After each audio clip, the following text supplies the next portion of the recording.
It has been refurbished and transferred to videotape by Postmasters Incorporated, Nashville, Tennessee, for the Lewisburg Lions Club in commemoration of Homecoming 86 and the 150th birthday of Marshall County. The original film had been reworked and re-narrated by Judge James R. Patterson in 1974. You will note that Judge Patterson's narration is not as complete as his original one. Some 34 years had elapsed and memory did not serve the full details. Mr. Walter Fowler had recovered the original film from Mr. Eric Nelson, who was then living in Florida, but the original soundtrack was missing. So Judge Patterson graciously attempted the re-narration. After 1974, the soundtrack and film were inadvertently separated, the film being stored by Mr. Henry White in a vault at Reliance Machine Works, the soundtrack in the custody of Mr. R.C. Wiley of WJJM in Lewisburg. In August of 1986, approximately 2 weeks before a fire destroyed Mr. Wiley's home, the soundtrack had been discovered in the attic of that home, and Mr. Wiley was in the process of recording it. Thus, the soundtrack escaped damage. At the conclusion of this October 11, 1986 showing, copies of the videotape will be donated to the Marshall County Memorial Library, and a limited number will be on sale to the public.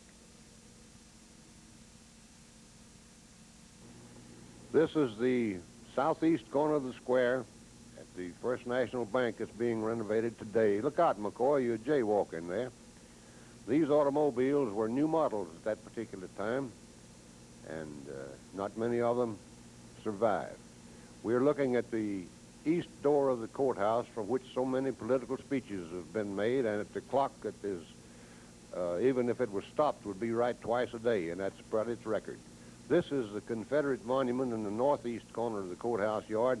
And by the way, Dr. John Hardison was the model who posed for this monument of the Confederate soldier. This McClure's department store, which is now Curly's, and next door would be the present movie theater, which was, and on above it then, we have what was the malt shop, which is now Murray's Cafe, over on the north side.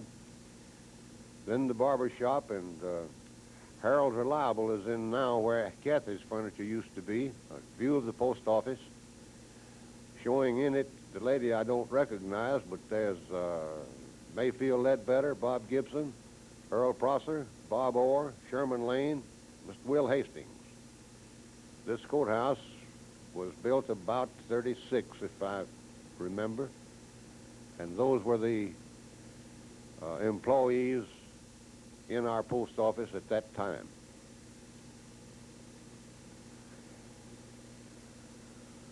I don't believe any of those people except Bob Gibson are living today.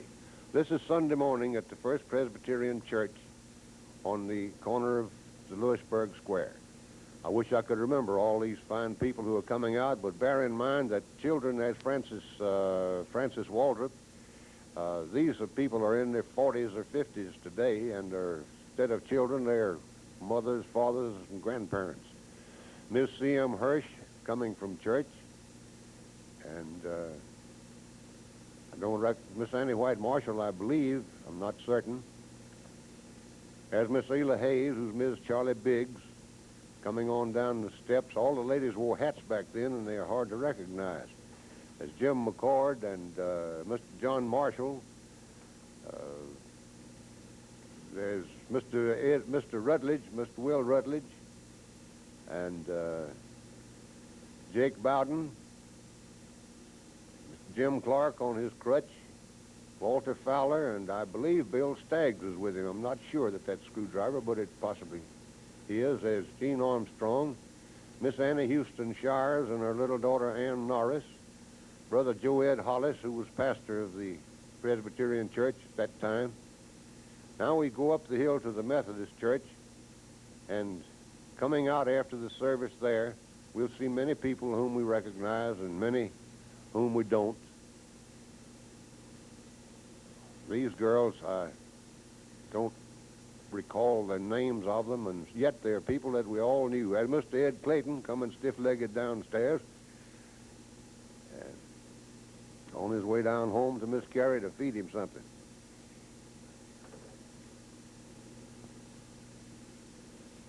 Here we see some more of the Methodist Church. There's my mother, Miss Octa, coming down the street, Miss Ida Gibson, and there's Bob, Will Murray, Dan McCrory, Mr. Floyd Murray, Miss Lewis Adair, Miss Everett Adair, Helen Bradley, and one of the Ledbetter girls,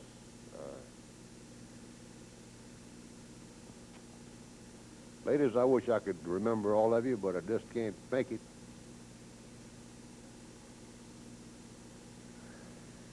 Quite a congregation there that morning. There's the white hair of Mr. Everett there that I'll always remember. One of the finest barbers and finest men that Lewisburg has ever had. One of the Jones boys whose names I've forgotten. Now we're at the Church Street Church of Christ on Sunday morning, 1940. As Ramsey Frank Jones, and Nelson Alford, Bobby Richardson, Dr. Richardson, and Nelson Alford, Mr. John Wilson Hooton. There comes Mr. Orty Green with a pretty hat, and Austin Hardison.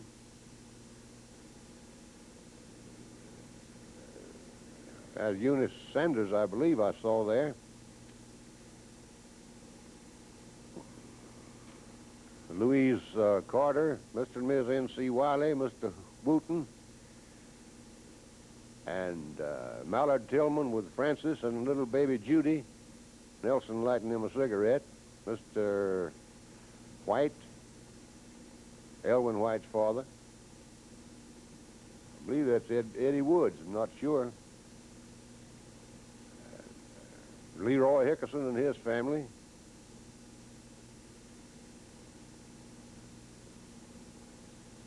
Mayfield smiling. Miss Odeline Nix and her little boy Wayne, he's put on 200 or 300 pounds since then. This is the D.D. Woody family. He was pastor of the church at that time. We were late over at the USA Presbyterian and likewise at the Baptist church. This is Brother Householder's family, and I'm not certain as to who this is with him, but I'm going to take a shot that it could be Mr. Charlie Curley, but I bet I'm wrong.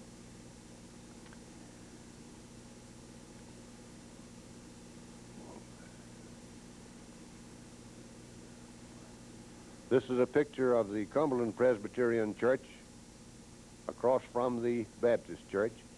These are the board of directors of the Lewisburg Lions Club who have come up with an idea to put on a film. That's what this is all about. They are going from left to right are Cotton Collins Lusby, Bob Gibson, Dr. Bruce Berry, Walter Fowler, and Herman Hawkins.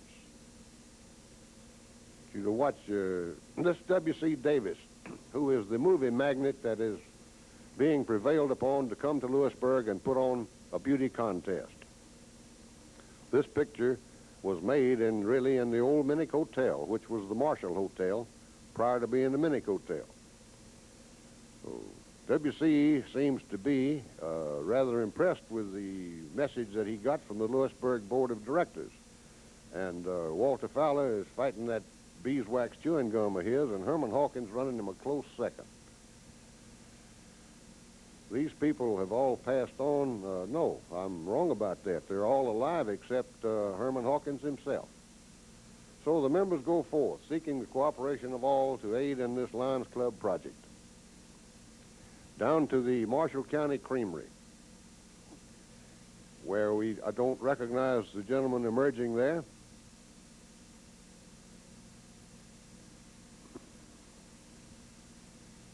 But we'll take a journey on inside the creamery now in a moment. And here we find Ernest Henniger Sr. I believe he's a better-looking man than Ernest Jr. How about that? And Ann Liggett, who lives down at Columbus, Georgia now, was the secretary to Ernest Henniger at the Marshall County Creamery. There comes one of the trucks back in the days when they bought and sold milk routes, and look what a ramp it has to come down.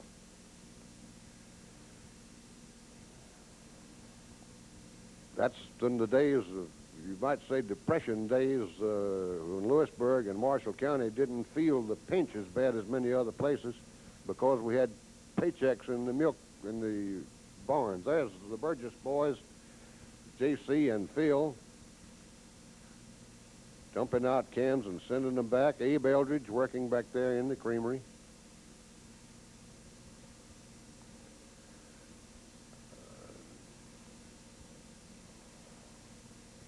That's J.C. instead of Phil, I believe. Chrysler Plymouth dealer today. Testing out the milk. Now those old cans are bringing more than the milk.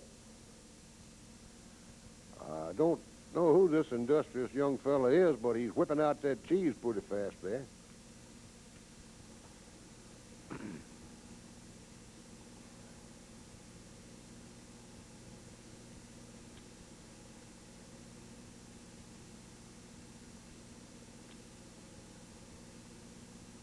Looks like sides of bacon.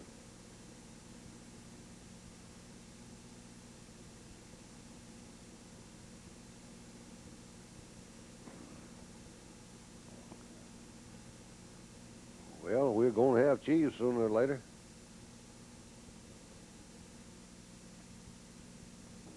I've forgotten these boys' names, but I remember them well.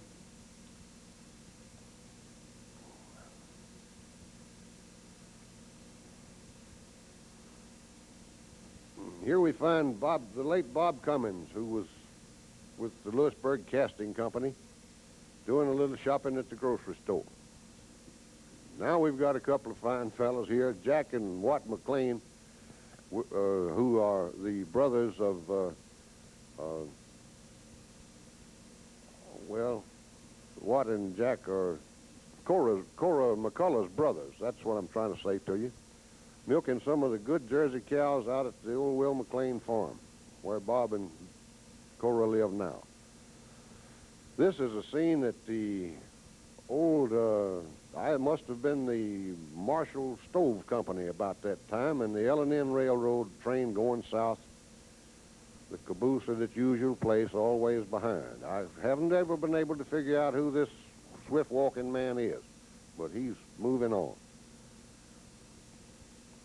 Marshall Stove Company, that was its name back then. Of course, today it's Howe Quaker, and has grown into a huge operation. Here we have Eric Nelson and Mr. Hartley in the center, and Mr. Leo Weaver, who Eddie Weaver's father. Ms. Weaver, of course, and Eddie still live here in Lewisburg, Mr. Weaver having passed on several years ago. This is the cupola in the old foundry where they melted down the pig iron and made it into ingots. And the molders back in those days ran with their ladles filled with molten iron to pour into their molds to make the castings for the stoves. Things, of course, are mechanized now, and all the hard work and the is not necessary that was at that time. These fellows actually took these things and ran to their particular stations and poured this metal into the forms. Quite often, some of it would get into the shoes, and they had a special type shoe that they could move very, very quickly. Didn't have to unlace it. But a burn on the foot from that molten iron was a long, hard thing to get healed. Not speaking from experience, that's what those fellows have told me in the past.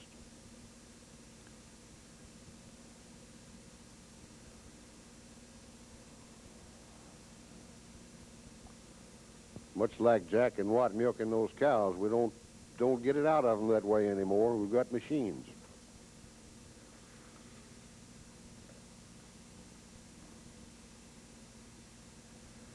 Can't recognize these fellas. They're making stoves.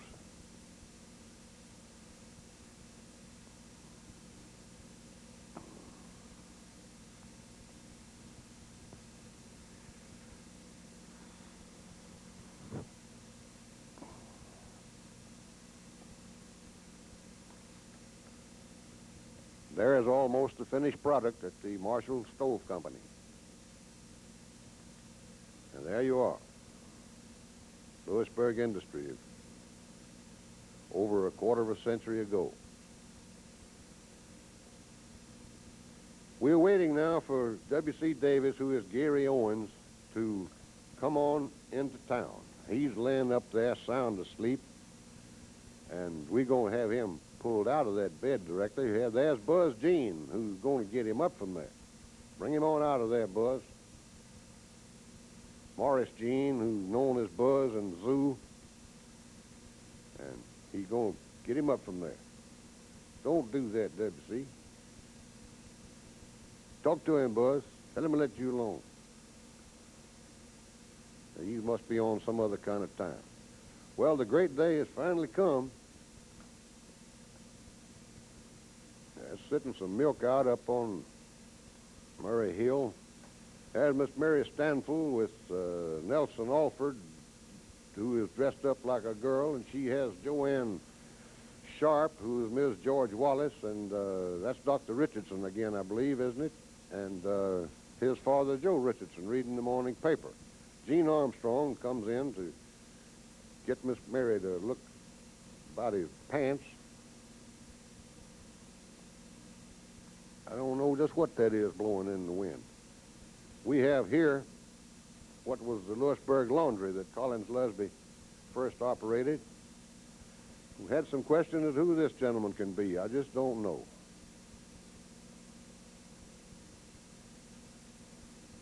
But that's old busy West Commerce today. And all the pressing and ironing was done with these machines back then. I can't recall who this operator is.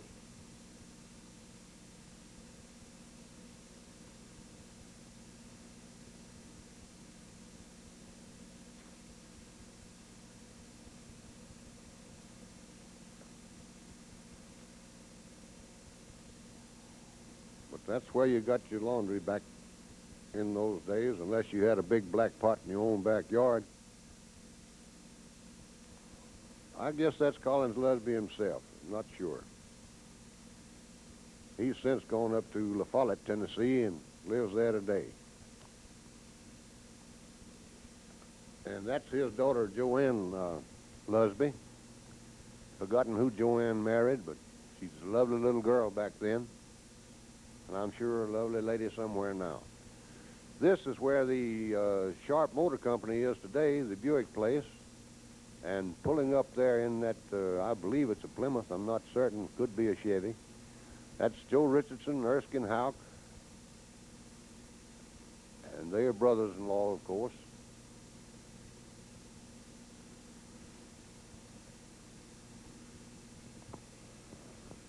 Yep.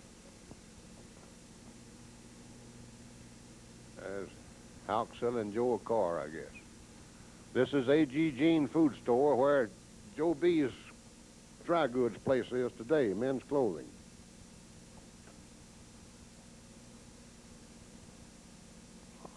Don't know why an old bachelor like Bob Cummins. There's David Jean, who. This is the office of N.C. Wiley, the Maccabee Insurance, and that's, who's that, R.C.? Huh? Earlene Gray. And there's Bobby Richardson coming into Earlene Gray, the secretary in the Maccabee office back then. There's Mrs. Wiley and Margaret Barker working in the Maccabee Insurance office.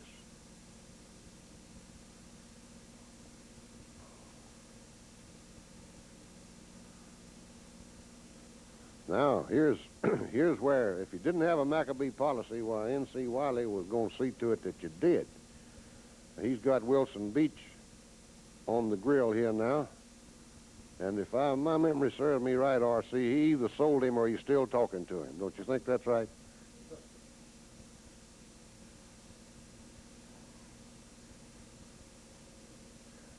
That's right, on the dotted line. That's Miss Vera Hightower, who Mrs. James Hightower was the Marshall County nurse for the Maccabees. Any Maccabee member who had sickness in the family, well, she was the Johnny on the spot. So Gary Owens has rented him a car and started into Lewisburg, and down this old pike, which is, I'm not sure whether that's on the old Farmington Pike. I believe it is. That's James Stammer running around there with the camera on his shoulder. He's vice president of the People's Union Bank today. I think I mentioned that W.C. is living, I believe, up at Indianapolis. They've had him some car trouble and trying to catch a ride into town. I guess hitchhiking was not against the law back then. That one passed him on by. Make you think of the trip of the Good Samaritans. Some stop, but most don't. Well, here comes a kind-hearted sort of a soul. Looks like they've got plenty of room for him anyway. And they're going to stop. Yeah, what's the matter with you, partner? We want to ride into town. So they introduce themselves to this Marshall County farmer with his little family of 30 or 40, and out they pop.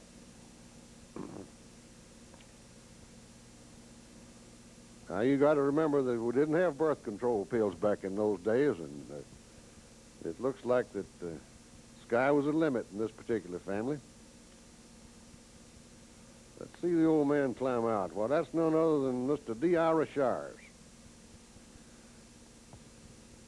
Joe went on to work that morning down to Rexall store, which was run by Miss Eunice, Miss Dan McCrory, Evelyn Jones. She meets her intended, who is the late Sonny Carter, and they stand in front of the store. Out comes Dan McCrory. Curb service was in the vogue back at that time. So these lovebirds visit with each other there in front of the drugstore. Dan hustles on back in. Would make you a Coca-Cola, hang it in a metal tray, and put it on the side of your car for a nickel back then, and you could charge it if you wanted to. Don't recognize that lady.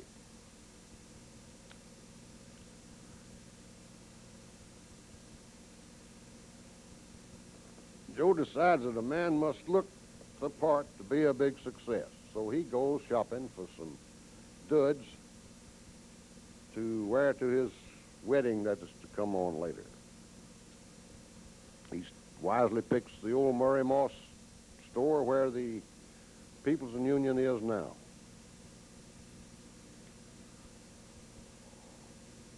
Or is Redford's there. There's Bobby Moss going to wait on Joe. Picks him out a suit. I don't believe he don't like that one. He was a good dresser anyway and had good taste in clothes. He'll know what he wants, Bobby. You just let him do his own picking. I believe that's it. He's going to try that on. Yeah, that's fine. There's a hat. That's it. That's a friendly 5 shoe that now costs about $35, I imagine. There's modeling that dress is Adelaide Moore over at Petersburg, who was Mrs. Bobby Moss, and Evelyn Jones looks the dress over. Adelaide comes out and models another.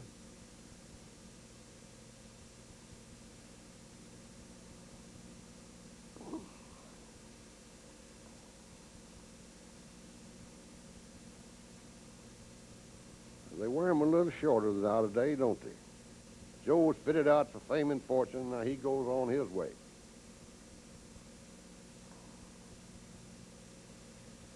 Well, where are we now? Are we down at the old Woodard Motor Company,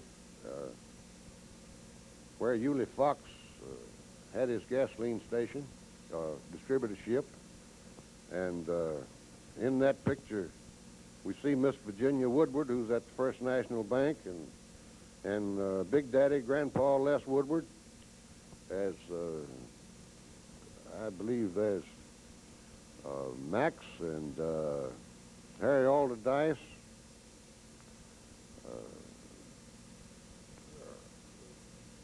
Bewley Fox, Max letting the hood down. Don't recognize all those folks. But they're talking about the movie contest, and the whole town gets ready to give Gary Owens a big welcome. Up at McBride and Rutledge goes Mr. Clay Gates down the street toward his office at the First National.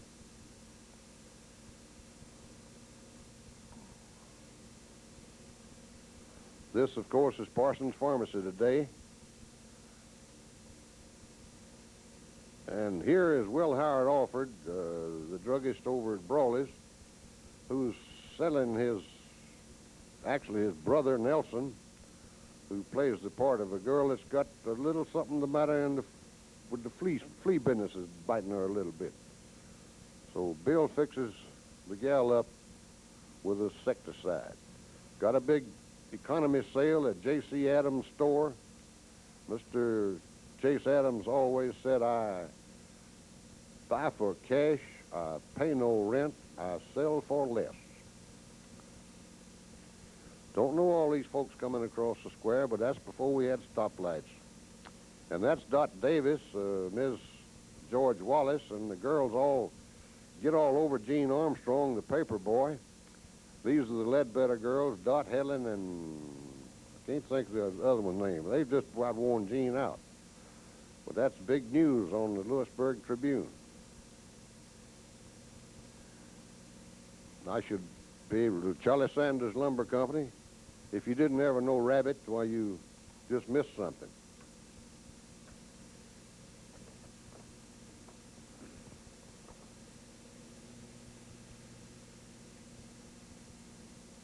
Earl Sanders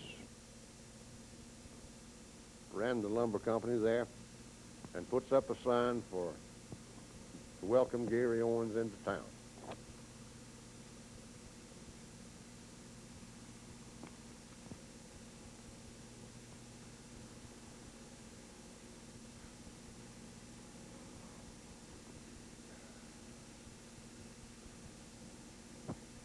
This old building still stands just below the jail.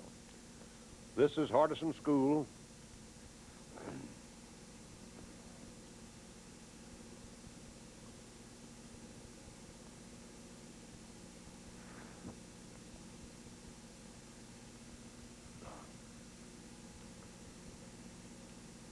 Be one of those ladies is Miss Myrtle Haynes.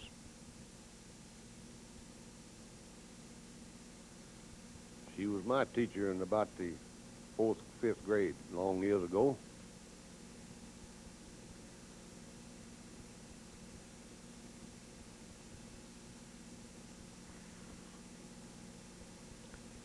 Not able to identify those people in the door, but these young ladies give a party, and there's the Ledbetter girls and Betty June Sanders,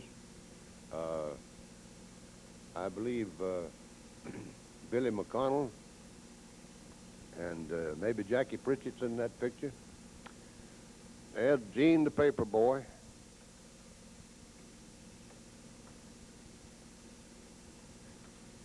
He's going up on the porch of the Roberts home on just across from the high school.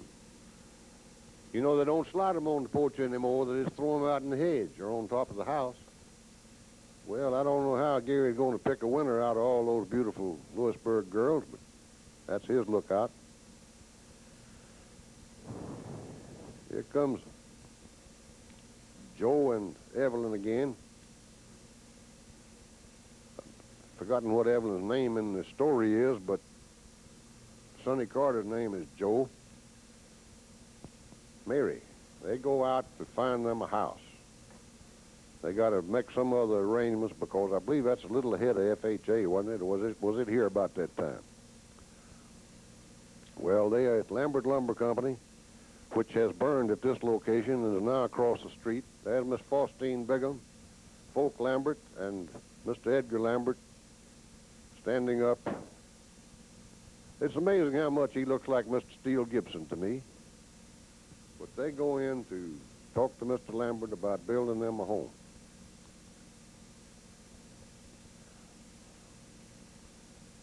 So here he shows them all the different patterns, lets them name their poison.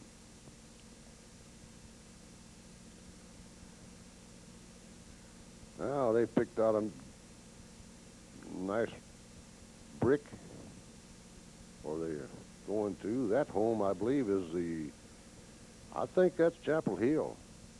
I believe that's a Blackburn home.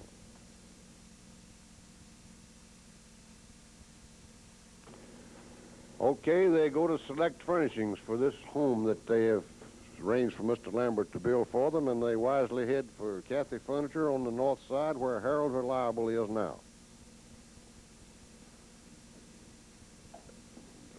Don't know who that is walking down the street. Pretty good crowd over there in front of that's in front of the restaurant, isn't it? I believe that sign says Gerst out front. Is that Joe Wheeler?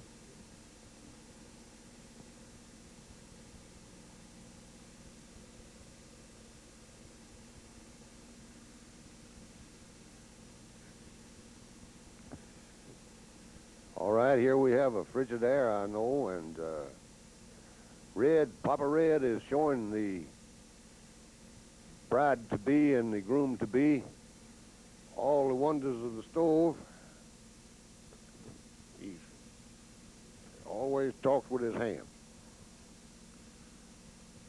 He's a great fella. I'm glad that I knew him. They try out the sofa.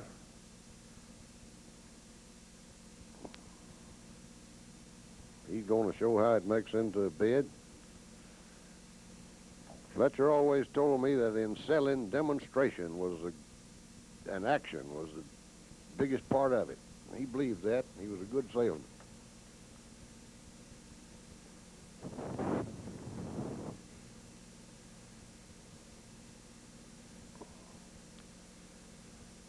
Okay, that's before TVs. We got to settle for a radio. I wish I had that dog up there. That's his master's voice, the Victrola ad of years ago, and that thing would be a gem as an antique.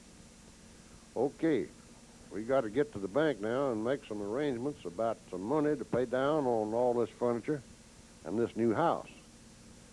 Mr. T.L. Cathy and E.K. Harwell are in the bank, and in comes Joe and Mary. Welcome, Mr. Cathy. They're going to talk about 4 or 5% money instead of 9 or 10.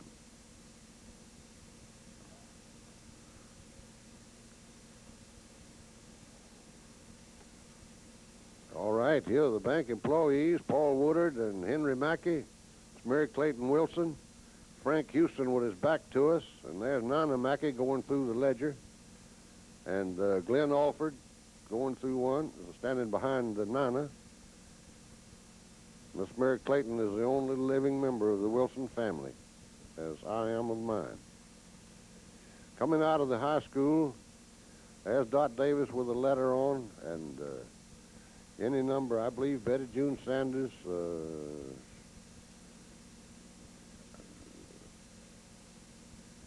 and I thought that was Catherine Hooton, but I may be wrong about that.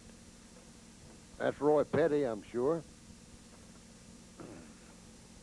That gal hopped down in steps.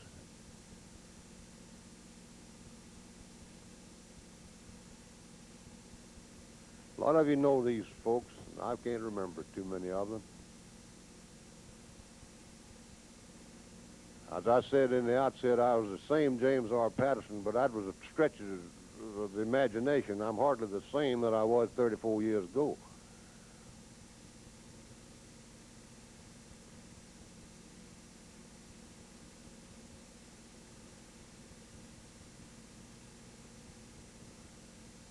School's out. Of course, this school burned, and we've had another one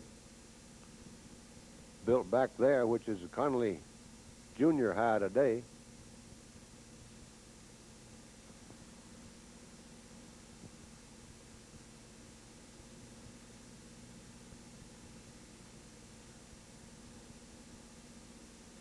All right, here goes Joyce Meredith shopping. I don't remember who Joyce was, but we'll see.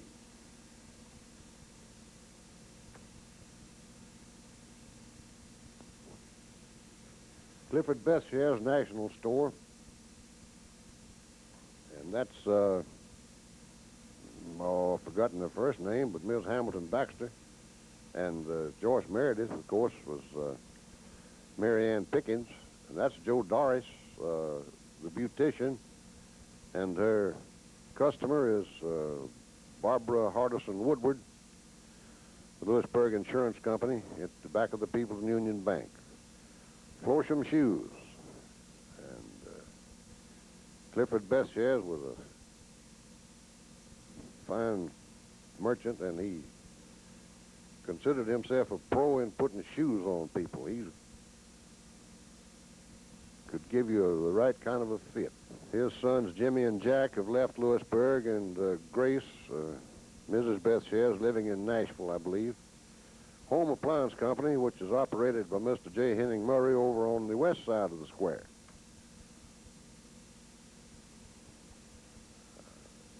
I don't know how they got by Fletcher in his refrigerator, but they'll never make it here. Look at that. He's going to give him a cucumber. And sure enough, he's signing up. If you don't want to buy something, you didn't want to go in there and talk to Henning in the first place.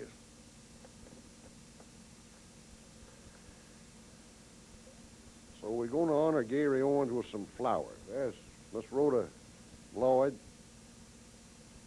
who her son Bobby, and so they send some flowers out to Gary Owens.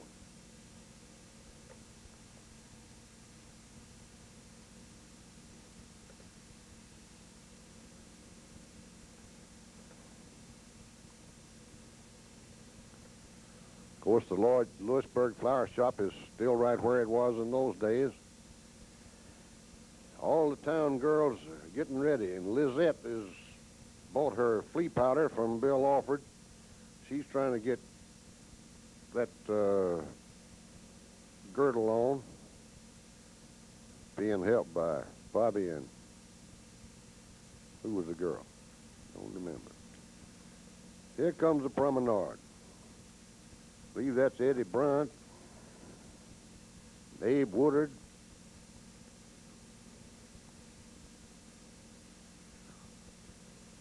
Eddie June again, and Dot Davis again. All right, here we go back to the troubles out on the highway. Ira Shaw is trying to get his Tin Lizzie cranked up and get on into town. They'll do it every time. The old lady jumped out. Here come Gary Owens and Jim Stammer, the cameraman.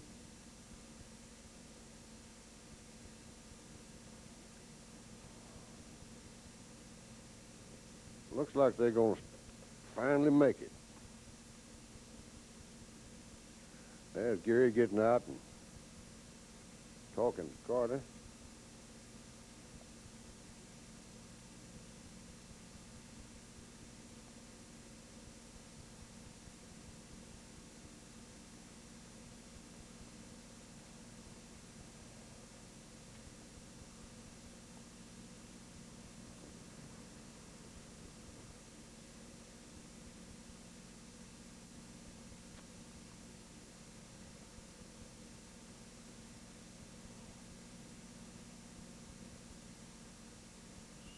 So here we go to Lewisburg.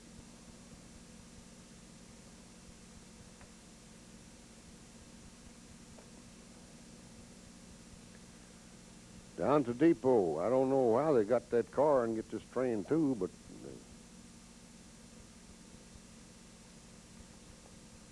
sure. Yeah, I've forgotten his. That's not Gary Owen though. I've forgotten. Lizette the flea powder must have worked. She seems to be corsted up pretty good shape now. Of course, that's Nelson Alford. Down to City Hall, where the old Marshall Gazette and the city of Lewisburg operated in the same building.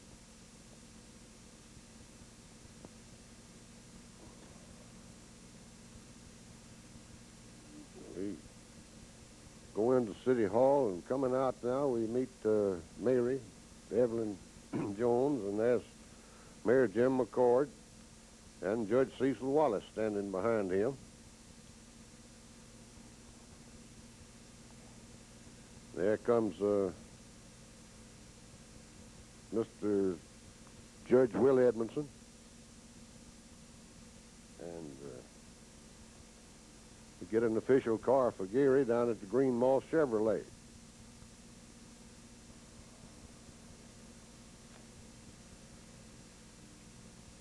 See, is that where Carter Chevrolet is today, or was it where Red Cedar is today? That's where Kroger is. Where Kroger was, that's it, across from Sears.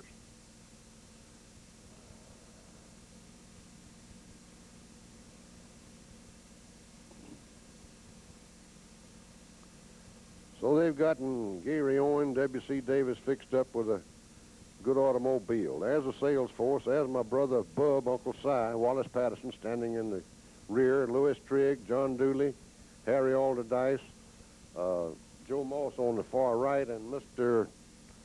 What's that fine gentleman's name? There's Buzz Jean, the parts man, selling Liggett, Clyde Liggett, a gasket for, like a valve cover gasket. Gene Stewart, who's still operating, one of the best men and best mechanics that I've ever known.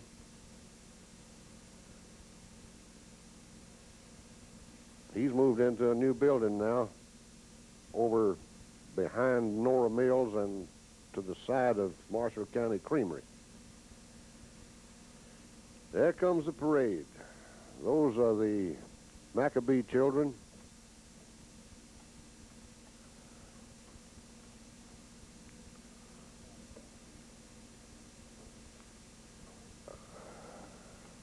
Don't know the drum majorettes, but all the twirlers are there.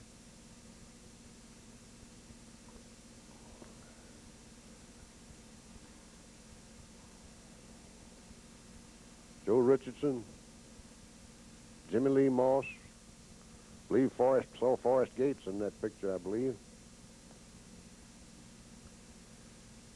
There's, who's that big man? Mr. Zumbro, Cecil Appleby again.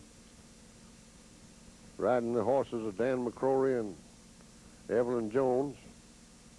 Evelyn is Mrs. Dr. Petroselli in Nashville, Tennessee. Her husband, a dentist there, and a fine gentleman. And look at that Grover Adcock. Shows the world.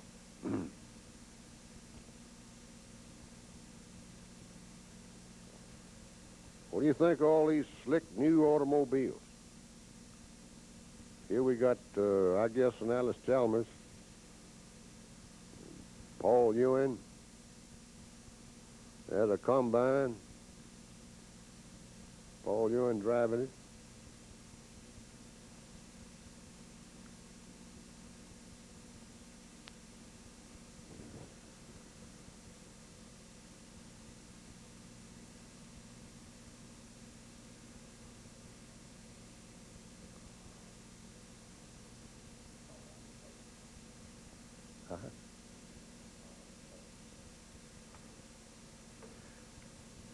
Quite a parade, quite a parade. As I tried to say, we're really the same people, living the same lives, having the same interests that today that we had then.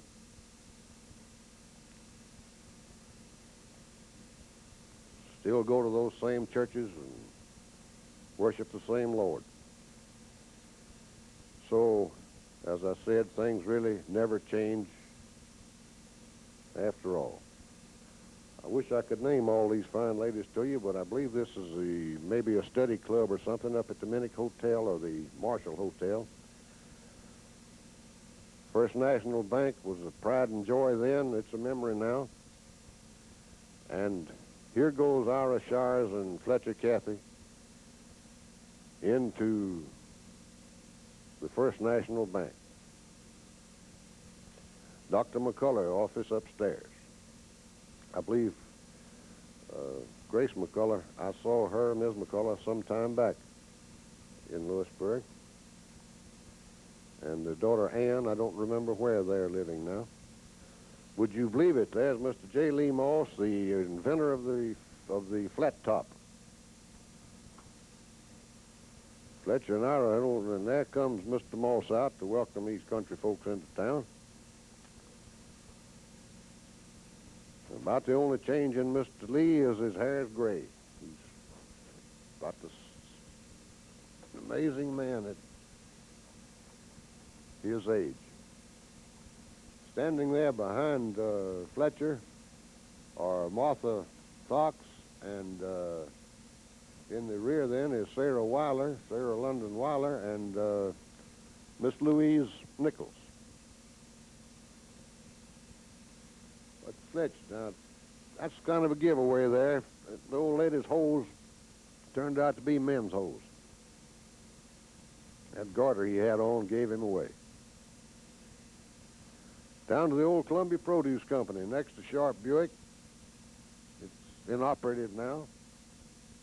But Ira and Fletch are met by Mr. L.C. Bates, the manager of that store. As the best shares boys again, Jackie and Jimmy. I reckon that's Elsie the boarding cow. I don't know.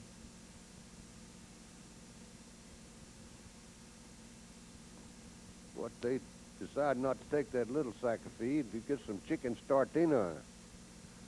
Now that's the way to handle you women, Ira. I couldn't get by with that. Could you, A.V.?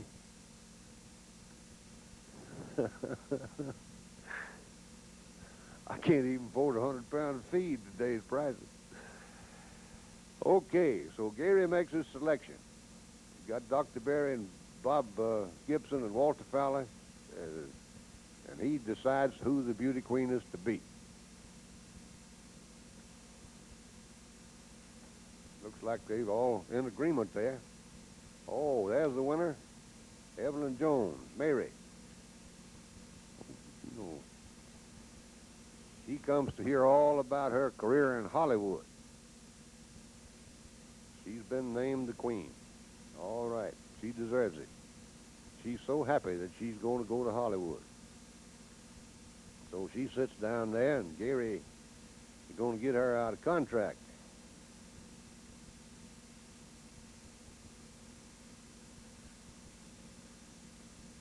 Now, things going to take a turn. Here you go. He said, no, you don't sign my gal up and take her off to Hollywood. You lost your marbles, man.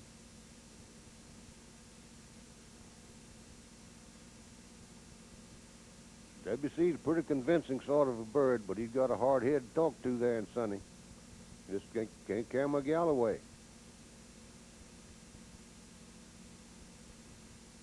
Now, WC's got the thing all figured out. Tell you what it'll do, we'll just parlay this thing. I'm going to give you a contract too, my friend. Well, yeah.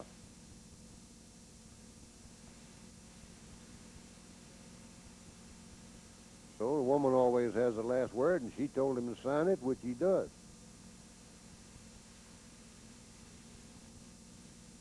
So now, there you are. And as the golden sun sinks slowly into the west, we live happily ever after.